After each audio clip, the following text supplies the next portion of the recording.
বন্ধুরা, আমি প্রিয়াঙ্কা দাস বাংলাদেশ ফেনী থেকে চলে এলাম আমার রান্নার মিনি ব্লগ নিয়ে। তো বন্ধুরা, চলো আমার ভিডিওটি পুরো দেখবে, লাইক কমেন্ট শেয়ার করবে ভালো লাগলে। তো বন্ধুরা, চলো আমি রান্নাবান্না শুরু করি। এলাম রান্নাবান্নায়।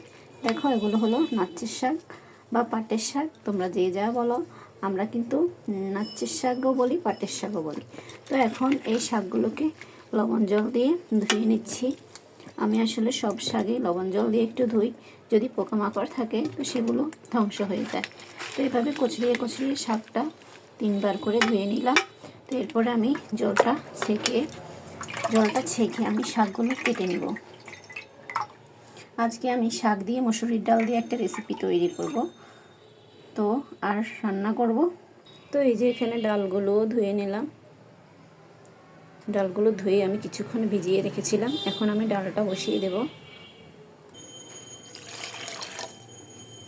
তো এই যে আমি ডালটা সিদ্ধ হতে বসিয়ে দিলাম, দিয়ে হালকা একটু লবণ দিয়ে দেব, তারপর ঢাকা দিয়ে দিচ্ছি।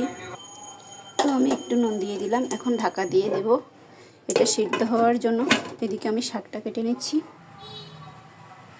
তো এই যে আমার শাকটা কাটা হয়ে গেছে। এখানে 2টো কাঁচা লঙ্কা একসাথে রেখে দিয়েছি। তো এগুলো আমি ডালটা একটু ফুটে আসলেই আমি এগুলো দিয়ে দেব। এদিকে আমি রসুন পেঁয়াজ কেটে নিচ্ছি। এদিকে আমার ডালগুলো সিদ্ধ হয়ে এসেছে। এখন আমি কাঁচা লঙ্কা আর শাক দিয়ে দিচ্ছি।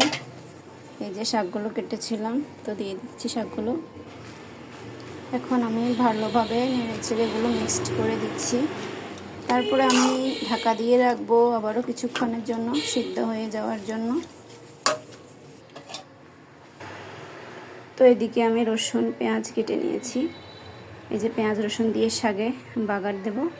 তো আর বেশি পেঁয়াজ কেটেছি, এখানে পেঁয়াজ দিয়ে আমি মাছ রান্না করব। তো এই যে মাছগুলো এখানে অনেক আগে এনেছিল, মাছটা আসলে ফ্রিজে ছিল, আমি বের করে এখন পিস করে নিয়েছি। কিছু মাছ রান্না করব, কিছু মাছ রেখে দেব। তো আমার এখানে রসুন পেঁয়াজটা ভাজা হয়ে গেল। আমি এখন শাকে ফোড়ন দেব। তো এই যে আমি এখন এগুলো শাকে দিয়ে দেব। রসুন পেঁয়াজ আর তেজপাতা চিকন জিরা দিয়ে কিন্তু আমি বাগারটা দিলাম। তো এভাবে আমার আসলে শাকটা রান্না হয়ে গেল। আমি আর কোনো মশলা এখানে ব্যবহার করলাম না। তো তোমরা কারা কারা এভাবে রান্না করো বন্ধুরা, অবশ্যই জানিয়ে যাবে।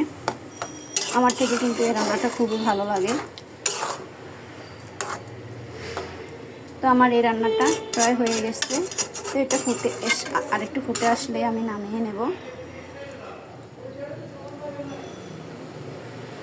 তো আমি পেঁয়াজগুলো কেটে নিয়েছি। এখন নুন হলুদ মরিচ দিয়ে দেব। এখানে পরিমাণ মতো নুন হলুদ মরিচ দিয়ে দিয়েছি। এখন আমি ভাজতে চলে যাব। এই তো কড়াইয়ে তেল বসিয়ে দিলাম।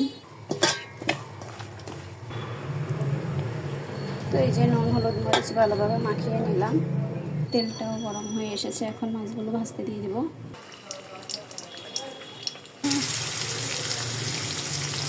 তো মাছগুলো ভাজতে বসিয়ে দিলাম।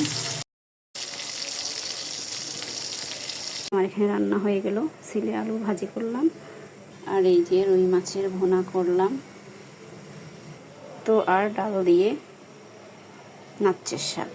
তো তোমরা কে কী রান্না করেছো সবাই কমেন্ট বক্সে জানিয়ে যাবে। Thank you for watching everyone. সবাইকে শুভ দুপুরের শুভেচ্ছা।